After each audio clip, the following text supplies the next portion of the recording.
Mayday, Mayday, emergency, crash landing, Army 324, position 145 west, 64.8 north, no injuries, need assistance. Repeat, Mayday, Mayday, crash landing.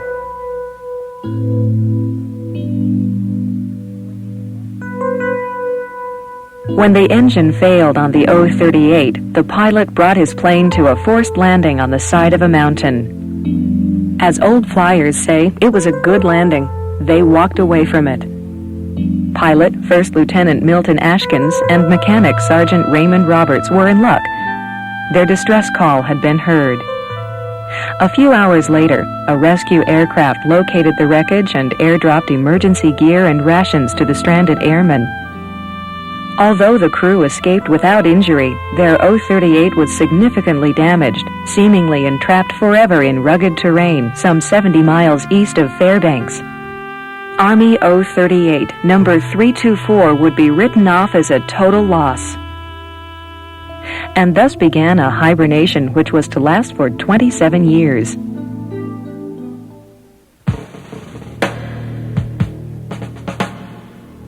It took 10 days for the two crewmen to walk to safety. They made their way along the Salcha River to Aurora Lodge on the Richardson Highway, where they were picked up and later driven to Fairbanks. Years later, Lieutenant Ashkins, then a retired brigadier general, described the walk out to civilization as one of the most enjoyable episodes of his Air Force career.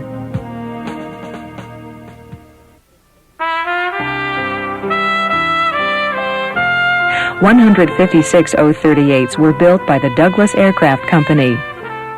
Used primarily for aerial photography, artillery spotting, and visual reconnaissance duties, 324 was delivered in 1933 at a cost of $12,635.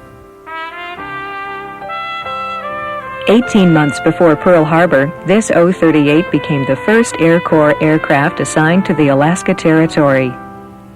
Differing from standard Air Corps paint schemes, recently applied silver and orange colors provided a prominent visual aid for locating the aircraft while operating in the often bleak Arctic environment.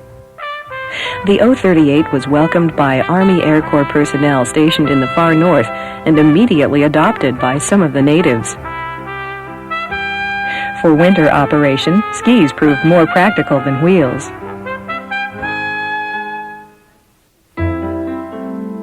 In 1967, the United States Air Force Museum learned that 324 was waiting in the Alaska wilderness.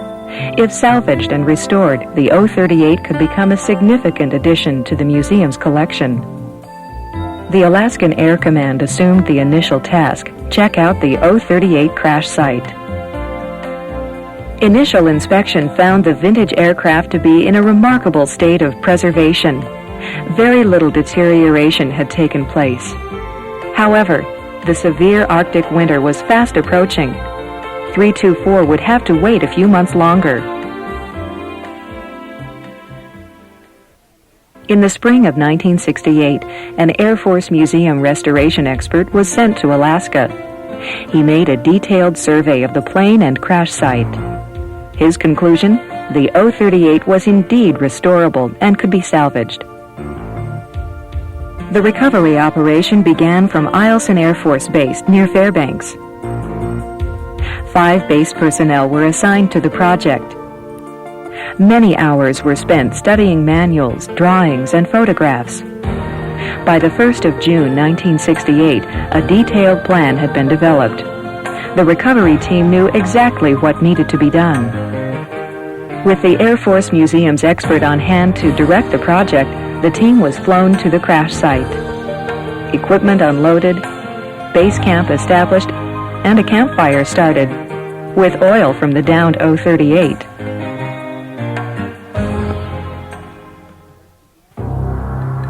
Recovery work began in earnest. Enthusiasm ran high. Small pine trees, which cushioned the landing 27 years earlier, had grown, now hemming in the wreckage. A few had to be cut down to clear the site. Later, some would be put to good use by the ingenious recovery team. The first job was to remove the 600-pound engine.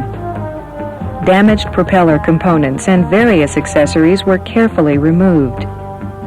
Care was taken to ensure all the parts taken from the aircraft were saved.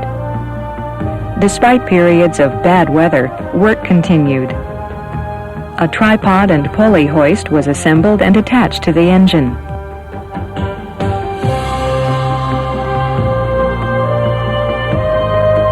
The engine oil tank was removed.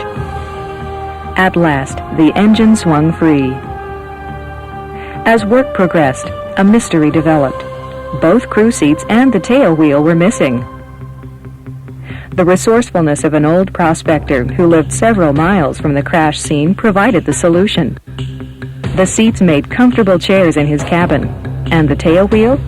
Well, someday he was going to make a wheelbarrow.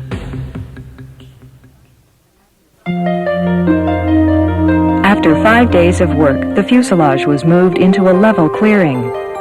An Army CH-47 Chinook helicopter dispatched from Fort Greely provided the means for airlift from the crash site. Connected by a sling strap and climbing for altitude, the O-38, although assisted, was once again airborne in the land of the midnight sun.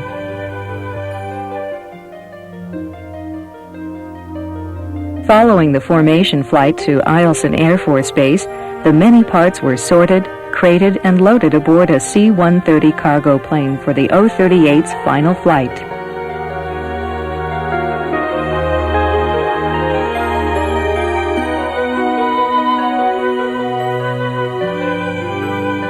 After nearly 3 decades of waiting, the O-38 was returning to the lower 48 and a new home, the United States Air Force Museum.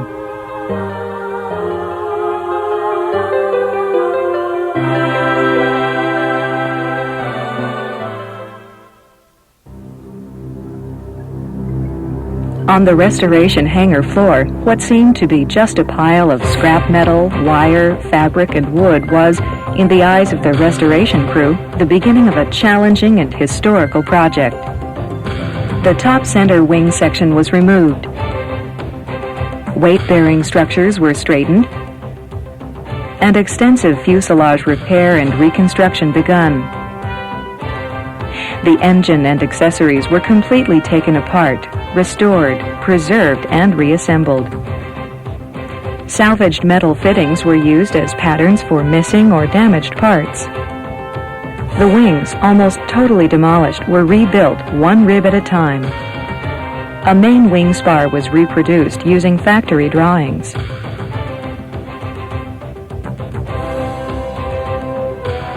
Professional pride and skilled workmanship were dedicated to achieve perfect reconstruction of assemblies and structures. Slowly, the O-38 took shape.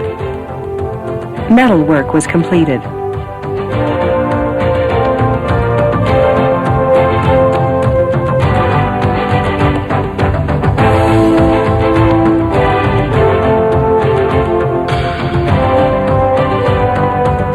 Propeller blades were repaired, then polished to mirror finish.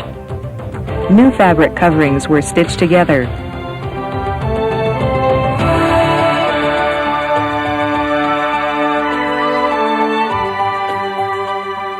New wheels and tires. A new coat of paint.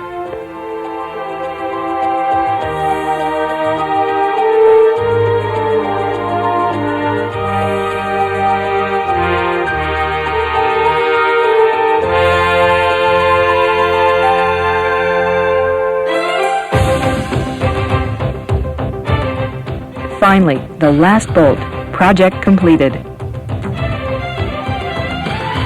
Although reconstructed as originally built, Army 324 will never fly again.